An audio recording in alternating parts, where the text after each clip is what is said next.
अब नहीं चलेगा निकम्मों का खेल। गंभीर अब 3 बड़े नामों पर गाज गिराने वाले हैं। इंग्लैंड वाली गलती दोहराने का कोई इरादा नहीं है। जिन्होंने टीम को मुश्किलों में डाला, अब उन्हें टेस्ट टीम से बाहर का रास्ता दिखाया जाएगा। इंडिया ने इंग्लैंड के खिलाफ 5 टेस्ट मैचों की सीरीज 2 से ड्रॉ करके ऐतिहासिक वापसी की। ओवल टेस्ट जीतकर टीम इंडिया चैंपियन की तरह देश लौटी। लेकिन अगर जरा सी भी चूक होती तो ये सीरीज हाथ से निकल सकती थी, और इसका कारण कुछ खिलाड़ी हैं जो बार बार मौके मिलने के बावजूद फेल हुए हैं। अब इनसे किनारा करना ही होगा, वरना टेस्ट टीम की मजबूती एक सपना बनकर रह जाएगी। एक करुण नायर एक बार 300 बनाए, फिर कुछ नहीं। पूरी सीरीज में करुण नायर बुरी तरह फ्लॉप रहे। 8 पारियों में महज 205 रन, औसत 25.62। एक अर्धशतक जरूर आया, लेकिन उससे क्या, बाकी पारियों में कुछ भी नहीं। लोगों ने पहले भी कहा था कि इनका बाहर होना गलत था,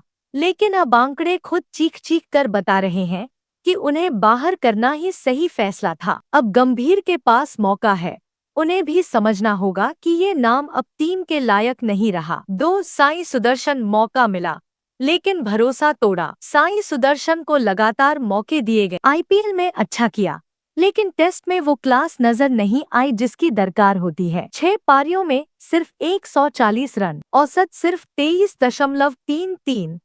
करुण नायर से भी खराब। सरफराज खान जैसे खिलाड़ी बाहर बैठे रहे और साई को लगातार खिलाया गया। अब वक्त आ गया है कि प्रदर्शन के आधार पर फैसले हों, नाम के नहीं। 3 जसप्रीत बुमराह। क्या अब टीम को बुमराह मुक्त सोच चाहिए? बुमराह पर कोई सवाल नहीं है जब बात उनके टैलेंट और इम्पैक्ट की हो, लेकिन वर्कलोड की वजह से वो कई अहम टेस्ट मिस कर जाते हैं। इंग्लैंड सीरीज में उन्होंने 3 टेस्ट खेले, इंडिया एक भी नहीं जीती। लेकिन जिन 2 मैचों में बुमराह नहीं थे, वो दोनों इंडिया ने जीते। इसका मतलब ये नहीं कि बुमराह को हटाओ, बल्कि इसका मतलब है कि टीम को बुमराह के बिना भी जीतने की आदत डालनी होगी। मोहम्मद सिराज हर टेस्ट खेले, ऑस्ट्रेलिया से लेकर इंग्लैंड तक, लेकिन सिर्फ बुमराह का ही वर्कलोड मैनेजमेंट चर्चा में रहता है। ये अप्रोच टीम के बैलेंस को बिगाड़ रही है।